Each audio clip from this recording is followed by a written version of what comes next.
আসসালামু আলাইকুম, সবাই কেমন আছেন? আশা করছি সবাই ভালো আছেন। আল্লাহর মধ্যে আমিও সুস্থ আছি, ভালো আছি। এই তো শুক্রবারের ব্লগ নিয়ে চলে আসলাম। তো আমি 2-3 দিনের ব্লগ একসাথেই ছেড়ে দিলাম। তো এই তো আমি এখানে মাংস বসিয়ে দিয়েছিলাম মেখে, আর এখন আমি বাটা মশলা দিব। তো আমি সবসময় শুরুতে বাটা মশলা একসাথে আমি মেখে বসাই না, তো ঘ্রাণটা নষ্ট হয়ে যায়। এই জন্য আমি সবসময় মাংস অর্ধেক হয়ে আসলে তারপর দিই। তো আমার মাংসের কালারটা খুব সুন্দর হয়েছে, দেখতেই পারতেছেন আমি বাটা মশলা ব্যবহার করাতে। তো আমি এখন গোটা 2টা রসুন দিয়ে দিয়েছি, আর সাথে কিছু আলু। তারপর আমি কিছু পেঁপে অ্যাড করব এটার সাথে। তো মাংসের ভিতরে পেঁপে দিলে আমার খেতে খুবই ভালো লাগে। এটা আমার আম্মুর রেসিপি। আমার আম্মু মাংস পেঁপে দিয়ে মাঝে মধ্যে রান্না করে। তো এই তো আমার আম্মুর থেকেই শেখা। তো এখানে আমি কিছুটা পেঁপে দিয়ে দিলাম। তো আমার মাংস হয়ে গেছে। তো এখন আমি ধুন্দুল বাজিটা করে নিব। তো সবাইকে আমি একটা কথা বলতে ভুলে যাই, আপনারাও ভুলে যান। অবশ্যই আমার চ্যানেলটিকে সাবস্ক্রাইব করবেন, লাইক দিবেন, শেয়ার করবেন, কমেন্ট করবেন। তো এই তো এখন আমার ভাজিটা আমি কষিয়ে বসিয়ে দিলাম। তো এখানে এখন আমি ভালো করে নেড়ে চেড়ে নিব। তারপর আমি ঢাকনাটা ঢেকে দিব। তো সামান্য কিছু আমি পরিমাণ লবণ দিয়ে দিলাম। আগে ধুন্দুল ভাজিটা তেমন পছন্দ ছিল না, এখন খেতে খেতে প্রায় পছন্দ হয়ে গেছে। তো এই তো শুক্রবার ব্লগটাই আপনাদের সাথে একটু শেয়ার করলাম। তো এখন আমরা বিকালবেলা আরফা প্রচুর কান্নাকাটি করতেছিল বাহিরে যাওয়ার জন্য। তো ওর বাবা ওকে বাহিরে নিয়ে যাবে, তো বললো যে তো আসো, তোমাদেরকেও আমি বাহির থেকে ঘুরিয়ে নিয়ে আসি।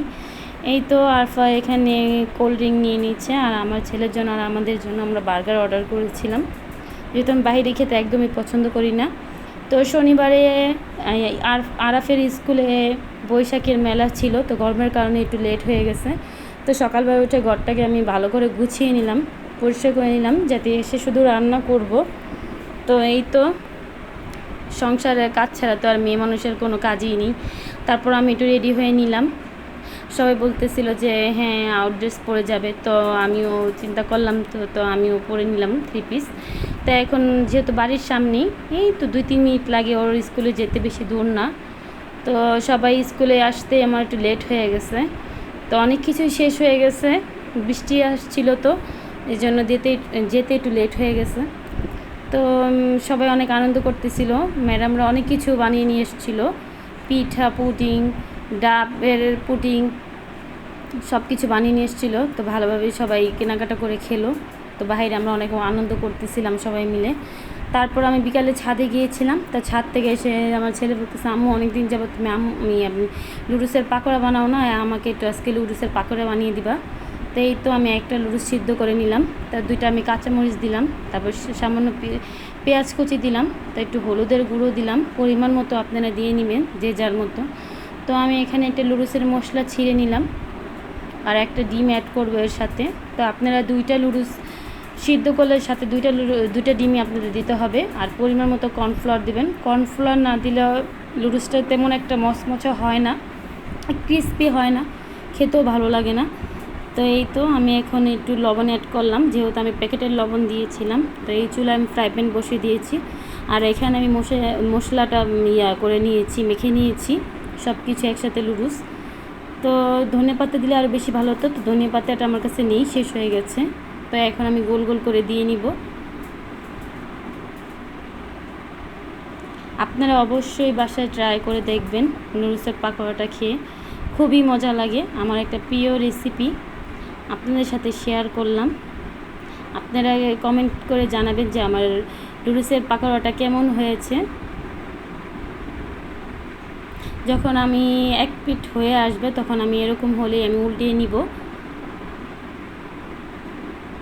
তো আমি তো উল্টিয়ে নিলাম 1 পাশ হওয়ার পর।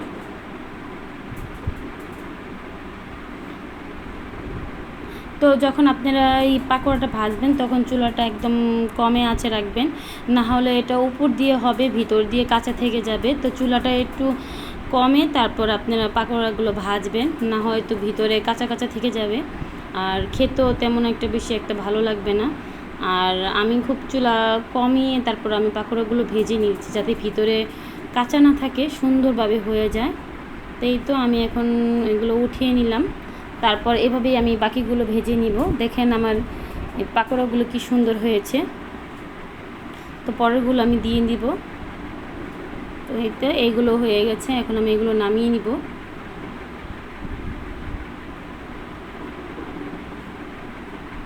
এই তো দেখুন আমার পাকোড়াগুলো কি সুন্দর হয়েছে। তো সস দিয়ে এখন আমার পরিবেশন করব।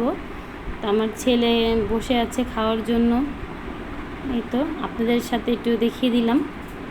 তারপর আরফা বাবা বলছে যে অনেকগুলো কলা নরম হয়ে গেছে, তুমি আমাকে কলা পিঠা বানিয়ে দাও। তো রাতের বেলা আরফা বাবার জন্য আমি আবার কলা পিঠা বানালাম। তো এখানে আমি একটা কড়াইতে তেল বসিয়ে দিয়েছি, আর এখানে আমি সব কিছু মেখে নিলাম। এখন আমি ছোট ছোট বড়া করে আমি দিয়ে দিব গোল গোল করে। আরফা বাবা আবার কলার পিঠা খুব পছন্দ করে, প্রায় মাঝে মধ্যে আমি তাকে বানিয়ে দিই। তো আমার কলার গুঁড়াগুলো হয়ে এসেছে, তো আমি এখন নামিয়ে নিব। আমি কিছু চালের গুঁড়া এখানে অ্যাড করেছিলাম, আর কিছু আমি আটা অ্যাড করেছি সাথে।